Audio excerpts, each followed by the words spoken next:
ಮುಖ್ಯ ಗುರುಗಳೇ, ಶಿಕ್ಷಕರೇ ಹಾಗೂ ನನ್ನ ಗೆಳೆಯರೆಲ್ಲರಿಗೂ ಶುಭೋದಯ ಹಾಗೂ ಗಣರಾಜ್ಯೋತ್ಸವದ ಶುಭಾಶಯಗಳು.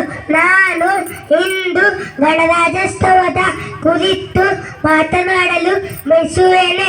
ಭಾರತದಲ್ಲಿ ಸಂವಿಧಾನ ಅಂಗೀಕಾರವಾಗಿದ್ದು 1949 ನವೆಂಬರ್ 26ರಂದು. ಆದರೆ ಅನುಷ್ಠಾನಕ್ಕೆ ತಂದಿದ್ದು 1950 ಜನವರಿ 26ರಂದು. ಈ ದಿನವನ್ನು ಗಣರಾಜ್ಯೋತ್ಸವದ ದಿನವಾಗಿ ಆಚರಿಸುತ್ತೇವೆ. ಈ ಸಂವಿಧಾನವನ್ನು ಬರೆದವರು ಡಾಕ್ಟರ್ ಬಿ.ಆರ್. ಅಂಬೇಡ್ಕರ್ ಅವರು.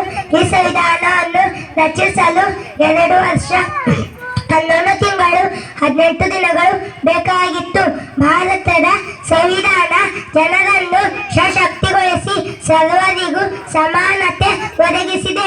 ಮೂಲಭೂತ ಹಕ್ಕುಗಳನ್ನು ಮತ್ತು ಕರ್ತವ್ಯಗಳನ್ನು ನೀಡಿದ್ದ ಭಾರತಕ್ಕೆ ಸಂವಿಧಾನವೇ ಬಹು ದೊಡ್ಡ ಬಲ.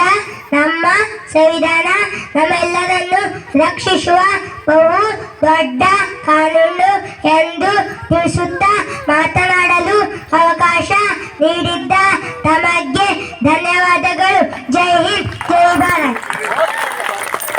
ಸೂಪರ್ ಕ್ಲಾಪ್ಸ್ ಹಾಕ್ರೋ, ಸೂಪರ್ ಕ್ಲಾಪ್ಸ್. ಧನ್ಯವಾದ.